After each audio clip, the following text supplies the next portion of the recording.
Whew, boy. What up, what up? This is Ace the OG. Back with another topic, back with another video. So the title of this video is gonna be Modern Black Men Are Not Being Masculine. So admin notes, thanks again to all the subscribe to the channel. I endeavor to keep pushing the video out. You leverage to better yourselves. So it's been about a week since I've been out here to work out. Been pretty busy. Every single day that I wanted to come out here and work out, something came up. And then it's very difficult for me to work out in the afternoon, in the evening time. Years ago, I was able to do it, but not anymore. So not so much. So if I don't get it done before noon, it's like the day is pretty much done, right? So all last week, I think with the exception of last Monday, I couldn't work out. So I come out here today, and I did some stretching. Made sure that my body was loose and I could work out to the best of my ability. But man, I should have taken a pain pill or something. Like, wow, it's crazy. But this is the thing, and this actually rolls into my topic. My goodness, you see how God works? This rolls into my topic. So even though I was in a lot of pain this morning, and I almost was out of breath to a certain degree, because as I'm feeling the pain, it's not that I'm not in shape, it's just that the pain was making me, I guess, lightweight hyperventilate to a certain degree. So of course my breathing was off a little bit, right? It wasn't that I was like breathing hard, I couldn't breathe to work out. It's just the pain was so much. But I still kept going, right? I didn't stop at all, with the exception of maybe like a couple of stoplights and stop signs. Like that's what I did. Like I pretty much just kept going, right? Just kept pushing through the pain.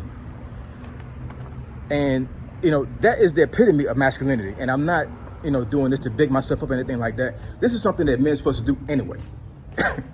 I really don't get when men quit so early in life when it comes to certain things they want to accomplish. And it's like, you don't want to put the work in. You don't want to go through the pain and the struggles and the trial and tribulations. Like, this is what men do. This is how men build themselves up. I understand, like you have to forge your way through the fire in order to become the man that you need to be and you want to be. It's not easy being a man. It just isn't. So anyways, getting more in depth with the topic. So my cousin, shout out to my cousin, he watches my YouTube videos. So he sent me a video, I think it was yesterday, either yesterday or the day before. And it was from a YouTuber called Night Talk. Well, his channel is called Night Talk. Night spelled like knights at a round table, like that kind of night, like a knight in medieval times. That's the name of his channel. The guy has a little bit over 400,000 subscribers, so he's definitely doing something right. Right. So Night Talk, I'm gonna probably put his link in my description. So go and check him out. But my cousin saw this video and he wanted me to do a reaction video to it, but I mean, I'm not gonna be able to like do the split screen. So my apologies for that. I haven't really got the technology pat down yet to do that, but it's coming. Because I know there's a lot of topics and a lot of reels and a lot of videos I've seen lately that I think is very worthy of a reaction video. But I'm gonna talk about the video that he sent me and give my spiel on the guy's take when it comes to how this video panned out. So the video that the YouTuber made, he was showing the Colorado game that happened a couple of days ago. I forget who Colorado played. This is I want to say this is the team that Deion Sanders coaches. And I want to say the quarterback is his son. I can't remember now. I don't follow college football that much with us, so my apologies for not being up to date on college football. So the YouTuber is showing a play that happened during the game. And the play was, and for folks that don't understand how football is and how things work when it comes to football. So Colorado was, I want to say, on the 5 to 10 yard line. Well, they was about 5 to 10 yards away from the goal line, just about to score. The center snaps the ball, quarterback drops back, and he throws a pass to this receiver called Travis Hunter. And Travis Hunter was being defended by I want to say either a free safety or a cornerback. I forget which position the guy was in, but he was on defense. And I watched the video a couple times with this catch that Travis Hunter made, and if he had missed the ball, the pass, if he had missed the catch, there's no way that could not have been pass interference. Like, the guy had his arm almost around his neck. It looked like he held him with it looked like he had his right arm around his neck to a certain degree, or around his chest, and then it looked like his left arm was like holding the back of his jersey. Like, basically, he was trying to he made contact with the receiver before the receiver caught the ball. And if you know anything about football, that would be considered pass interference because you interfered with the receiver trying to catch the ball. And Travis Hunter is falling back as the defender is pulling him down, and he still catches the ball. I cannot explain the catch the way it needs to be explained, but I'm telling you, that was one of the most fire catches I ever seen in college football ever. Like, there's no way in hell he should have caught that ball. He was being, it felt, I mean, I'm telling y'all got to go back and watch that video. I'm telling you, that receiver caught that ball like it was almost, it was a circus catch. Like, it should have been impossible, really. It really should have been. But here's the point that the guy was trying to get at on the video. So before that play happened, I guess Travis Hunter had either missed a couple passes or had dropped a couple passes before this particular play. So so they show a video of the quarterback talking to Travis Hunter, berating him. Like, pretty much like, I don't want to hear any excuses. I don't care if the defender is on your back. I'm just paraphrasing here. I don't know exactly what he said to him to a certain degree. I overheard it a little bit, but I can't quote what he said, right? But he was pretty much telling Travis Hunter, like, I could give a damn about any excuses you're gonna give me. I don't care if the guy is on top of your head. I don't care if he tricks you up. I don't care if he pulls you down. Catch the ball. Catch the damn ball. Catch the ball. Get it done. I don't want to hear no freaking excuses. Catch the ball. I mean, he's going at this guy. You know what I'm saying? And, you know, most guys in this day and age, the modern guy, would have looked at those videos or looked at those takes that that Travis Hunter was trying to catch the ball, and he was missing the ball or dropping the ball, and I'm assuming that the defenders that were defending him was doing a pretty damn good job preventing him from catching the ball. You know what I'm saying? So, and to a certain degree, a logical sense, some of modern guys would say he had an excuse to not catch these balls, pause, because of how he was being defended. But the quarterback didn't want to hear none of that. He was like, you need to get out there and get it. I don't care how you catch the ball. I don't care what these other guys are doing to you. Catch the ball. You put your hands on it, it's catchable. That's what my football coaches told me all the time when I was going to playing football. I don't care if your fingertips scrape that ball. If your hands touch that ball in any way, shape, form, or fashion, it's catchable, period. They didn't want to hear no excuses at all. And of course, some plays later, Travis Hunter winds up catching that circus catch on that defender in the end zone, touchdown, right? So that is the epitome of masculinity, right? The quarterback pretty much told his receiver, and in his mind, pretty much he's thinking like, I know your talents. I know how good you are. I've seen you do things that other receivers cannot do. So I'm not gonna let you make an excuse not to catch the ball because the defender's on you. You're gonna get defended. You're a good player. You know what I'm saying? Like, you're not gonna be wide open. They might double team you, triple team you. It does not matter. Catch the damn ball. Catch the ball. I don't want to hear no excuses. And this is how men supposed to move in life. And I see a lot of black men not moving like this in life. I see so many black men around here in person, on social media or videos or what have you, making all kinds of excuses about how they can't make it in life. Nobody want to hear your excuses, y'all. Nobody want to hear your excuses. When I left the projects and I decided I wanted to join the military, I went to basic training with a mindset that, you know what, this is ride or die. This is it. Like, this is my last leg that I can stand on when it comes to me getting out the projects. Do you understand how much pain and how many times I wanted to give up when I was in basic training? The mental part of it was nothing.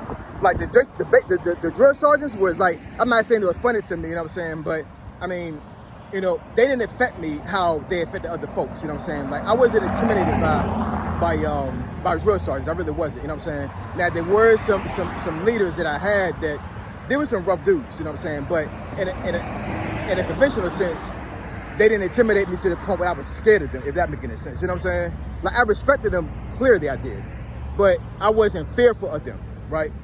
So that wasn't a hard part of basic training. You know what the hard part of basic training was for me? The hardest part? The running. And it's crazy because, you know, because I was a tennis player for years before I joined the military, right? When I was a teenager, right? So I'm sitting here thinking that I'm in good shape. I had been playing tennis all the way up until the time that I went to basic. So I'm like, this can't be right. Like, how in the world can I not, you know, run like I need to? But, you know, anybody knows about basic training when it comes to the Army and the Marine Corps. I'm not sure about other services, but you'll do like I guess a small portion of the physical fitness test as far as running, and then they assess your time.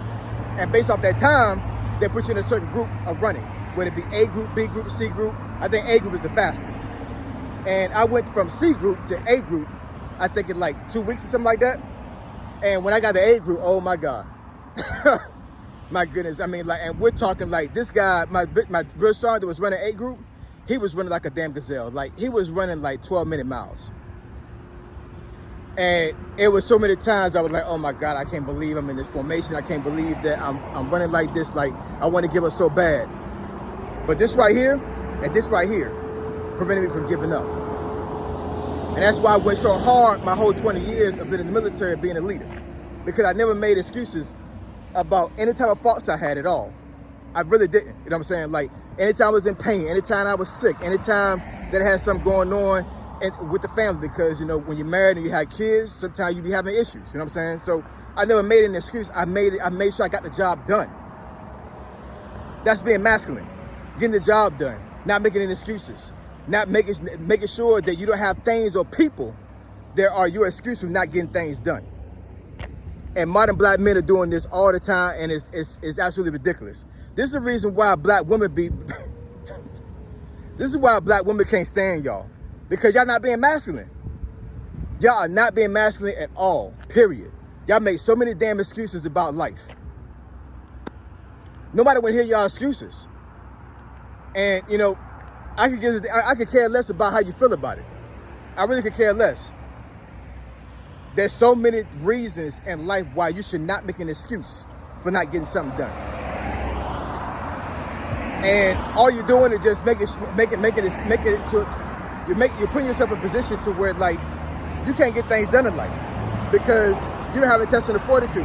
You don't know how to get past adversity. That's all about being masculine, getting past adversity. So, you know, quick thing about this video is that, like I said, you know, the receiver, for all intents and purposes, should have missed that catch. He should have missed that catch, and he didn't. Like I said, I'm gonna put the link in the description, and you go and watch that video that this guy made. I'm telling you, that catch is absolutely phenomenal, and it's like the epitome of masculinity. And I definitely co-sign with what the quarterback was doing when it comes to him berating his wide receiver, because what he did was he made sure that his wide receivers was not going to make any excuse not to win. No excuses. So we need to get back into that mentality. You know what I'm saying? Like, I know my generation, we couldn't afford to make an excuse. We couldn't afford to be depressed or anything like that. You know what I'm saying? We had to get things done. And modern men nowadays, young modern men, are being coddled. Y'all being coddled. Y'all are given the leeway to make excuses for your failures in life. Nobody want to hear that. We just don't, y'all. You know what I'm saying? Especially women don't need to hear that at all. You should never make an excuse to a woman about you not being able to do anything. Never. You should never do that at all, period. That's not being masculine at all. Because the woman could come around and do the thing you're not doing, and now you looking like you're a fool. Right? So anyways, modern men are not being masculine. And it's really destroying the black community when it comes to these up-and-coming young black men that need to take over the reins. You know what I'm saying? I'm not getting any younger. I need to have strong young men that's going to be out there and be masculine, not being emasculated, not having women berating them, not having women doing things that they should be doing, right? We can't be doing that. Let's get on our job, y'all. Let's be masculine. I've said this so many times on my videos in the past that I'm all about men being masculine. And women are always trying to put this narrative that like being masculine is toxic. There's nothing wrong, there's nothing toxic about being masculine at all. What's toxic is you being masculine, black women. That's what's toxic. Anyways, you want me to discuss the topic or subject thing benefit to the channel, email me at findingfitnessfolk@gmail.com. My email address is in the description below. Also, if you want to just purchase this vest, Rivali, it's a great vest. Go to my description and click on the Amazon link. Purchase the vest today. This is Ace OG signing out. I'm gone.